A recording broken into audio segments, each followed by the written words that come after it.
Let me ask you a $1 million question. Why are some people successful and then you have some people who are not successful? Getting success, finding success, it leaves clues. It's up to you, it's up to you, it's up to you, it's up to you, Anthony, right? To find it like a detective. It's predictable. Success is not an accident. If you do what successful people do over and over again, you're going to get what they get over and over again. And in your process of reaching for success, you have to take 100% responsibility of what you do and how you do it. Don't point any fingers. Take charge. Be responsible for your own. I'm going to show you how you can take charge through the formula BTS equals success. The first part is B, believe in order to achieve. Have you ever thought about why you are the person you are today? Why you think the way you think? What about your dress? How you dress? Well, the answer is your beliefs. It's the cement that holds your entire personality together. Your beliefs in life can create opportunities and then they could crush it. They could limit you. It could be a burden by what you believe in life. And growing up, there was a time where I didn't believe in myself. In high school, I played varsity, 10th grade, 11th grade, 12th grade. I was a starter. We went to the Final Four in California. My freshman year, played briefly, quit the team, quit the school. Went to another team, quit the team, quit that school. Was out, not playing. And during that time period, I got kicked out of my house, and I was living with my friend Toby from high school. Toby's team and Ron's team, Toby and Ron played on my high school basketball team. In junior college, they went to the Final Four. I'm watching their game in San Jose, California, and I'm just really, really heartbroken. I felt sick inside, like I swallowed some gasoline because I was not there. I didn't believe in myself. And during this time period, all I did was play video games.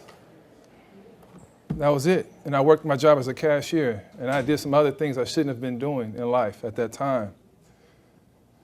And one time, I'm playing video games. Toby comes in the house. He said, "Man, pause the game for a minute." I said, "What's up?" He said, "Oh, by the way, Toby signed a scholarship to University in Colorado, too." So he said, "Pause the game for a minute, man." I said, "What's up?" He said, "You got game. You should be playing somewhere. Why don't you call the coach? Come to Colorado with me and Gus. I told the coach about you." You know what my response was? I said, "Man, I'm cool. I ain't going to the snow." I didn't want to go. I didn't believe. He said, "Just call him. Call him up, man." I called him. Coach wanted to see me play in person. He flew me out from Oakland. I played. He liked what he saw. He mentioned that the scholarship money was tight, but he wanted me on the team anyway. I got money from grants. When I got to school, I got some more money. That with financial aid was like I had a full ride. And being away from home, I don't know if any of you have ever left home for where you grew up for an extended period of time, but you see life differently. I started to see how things were and how it was just so different from back at home. I started to look at what I was doing in my life. I was this close to fouling out in life. I had some bad friends that were could have pulled me down. In 10 years, my best friend got arrested over 40 times. And I was actually playing video games with him when Toby approached me about going to Colorado. Who knows if I would have been like him, but birds of the same feather flock together. And so I went to Colorado, I changed. I started getting serious about my schooling, my education, what I wanted to do in life, and I started to change and change. So Toby gave me confidence. Confidence is contagious, and so is lack of confidence. But sometimes you need to be the Toby in your friend's life. You have to give them confidence and belief that they can do something when they don't believe it themselves. And if you're a person like I didn't believe in myself, but I used what Toby did, what he believed in me, it made me keep going. Self-esteem is not everything. There's nothing without it, period. If you think about this, when a person first went to the moon, the astronauts, they first had to believe that it could be done. If they didn't believe that they could accomplish that journey, they would never try it, they never got on the ship. But the belief is what pushed them. In regards to confidence, the more confidence you give to others, the more they'll believe in themselves. The more they believe in themselves, the more they'll believe in that person they believe in. I said it kind of fast. I'm gonna slow it down. The more confidence you give to others, the more they will believe in themselves. And the more they believe in themselves, the more they will be the person they believe in. Limiting beliefs is like driving with the emergency brake on. They hinder you. You're driving, you can't move. You got to release the brake to move forward in life with limiting beliefs. And so some limiting beliefs is, I can't, I know I should, I wish I could, this is too hard for me, I don't want to do it. When you say I can't, it's like calling Domino's Pizza, ordering a pizza, 2 minutes later calling back and say, hey man, cancel that order. The I can't, it cancels that, stops right then and there. And a belief does not need to be true to be considered a belief. All you need to do is believe it and it's true to you. The second part is T, twist thoughts to create power. What do you think the secret to success is? Got a lot of people in here. Anybody want to shout out something? Perseverance. Perseverance, self-discipline. And another one is thoughts, how you think. Thoughts are things. Thoughts changes beliefs. Beliefs changes attitudes. Attitudes changes actions. And what do actions do? Results. It changes your life. And how I learned how to twist my thoughts was my friend Randy gave me the book, Secrets of a Millionaire Mind. There's two things that stood out for me in that book. One is what you focus on expands. And the second one is learning how to twist it. So let's say I want to buy this bottle of water or a car or a house. And I say, you know what, I can't afford it. As I mentioned, all opportunities lost. But what if I said, how can I afford it? Wow, a little different, huh? You may go through several options. Well, I can borrow some money, I can get something used, I can do this, I can do that. And then, yeah, I can afford it, but I haven't figured out a way on how I can afford it. Twisting those thoughts around. This may be corny, what I'm about to do to you guys, but I want to prove a point. Say your ABCs out loud, just very softly to yourself. I know it sounds corny, but you'll understand what I'm trying to get at once you do it. Or I would do it then. A, B, C, D, E, F, G, H, I, J, K, L, M, N, O, P, Q, R, S, T, U, V, W, X, Y, and Z. All right. The ABCs. All right. Now, do the same thing, but internally. Don't say it out loud.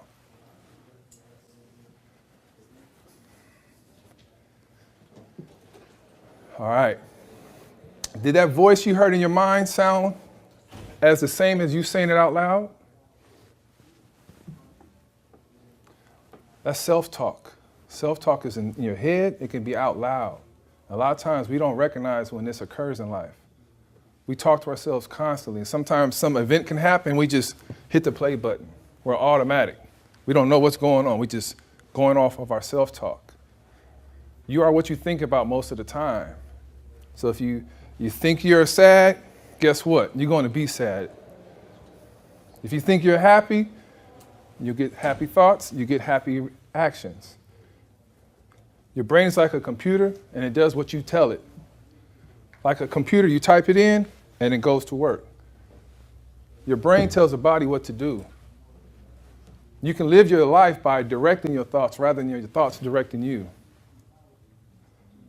Now, if you were on a ship, a sailboat, you would never, ever, ever be able to control the wind or the waves. But you can adjust the sail. You can change, you can adjust on how you respond to things that occur in your life. Now, I'm going to show you some ways on how you can twist it. I have to stop procrastinating.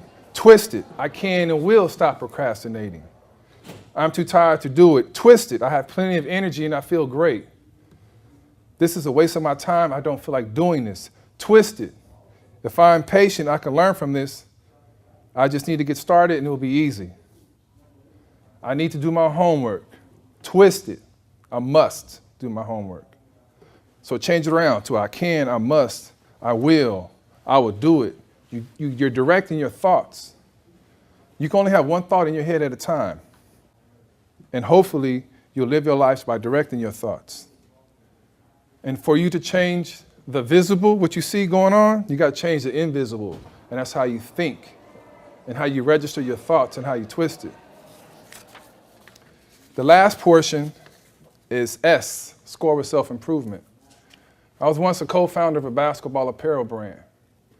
We sold products in Japan, Germany, Poland, all throughout America. Our brand was so big that we had people get our logos tattooed on them. We signed a license deal.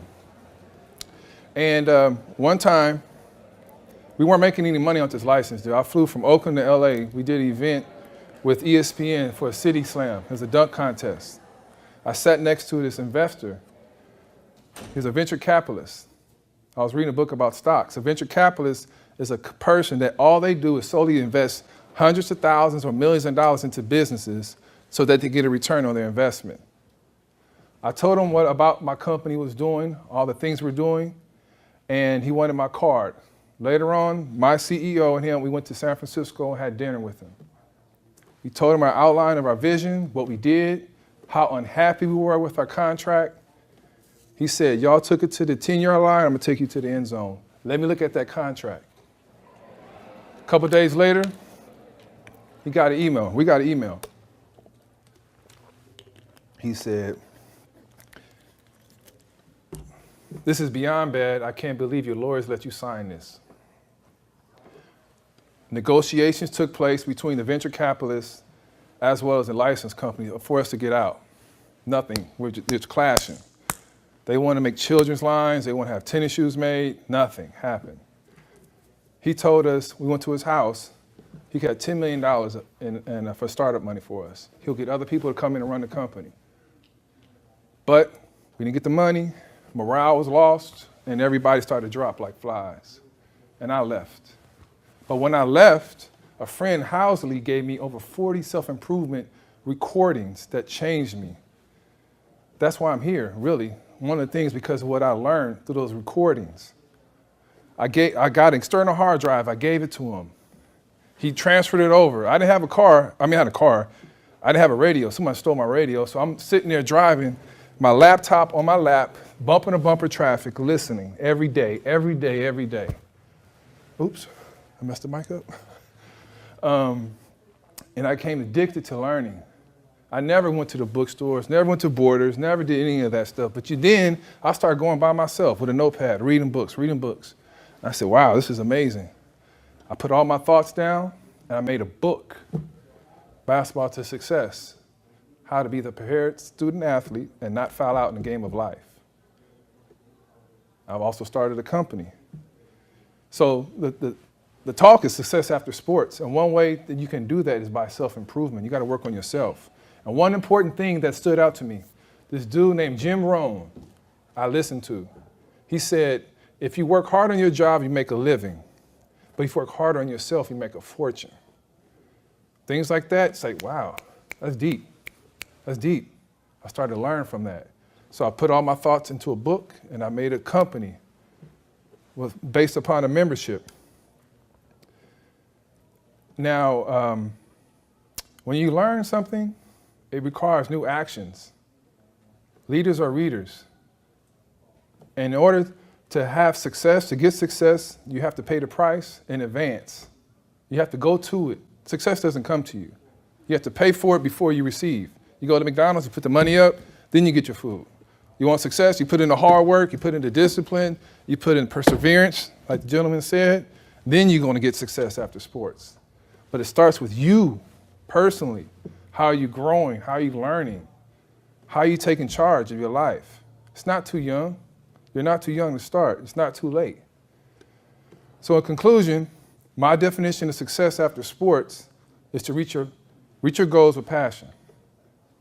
That's what it's about. You can be successful in your marriage, your finances, sports, your career.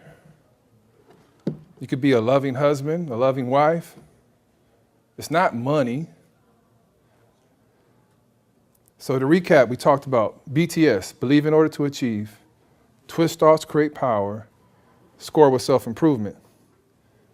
Now my goal for you is for you to not be like an octopus on roller skates, having lots of action but no direction.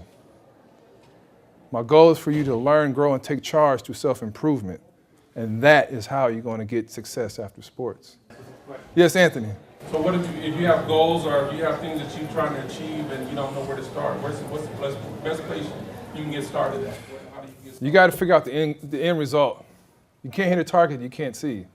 So that's why you got to get those questions. Questions are powerful. So really, it's all about what's the end result? What is the outcome that you're seeking?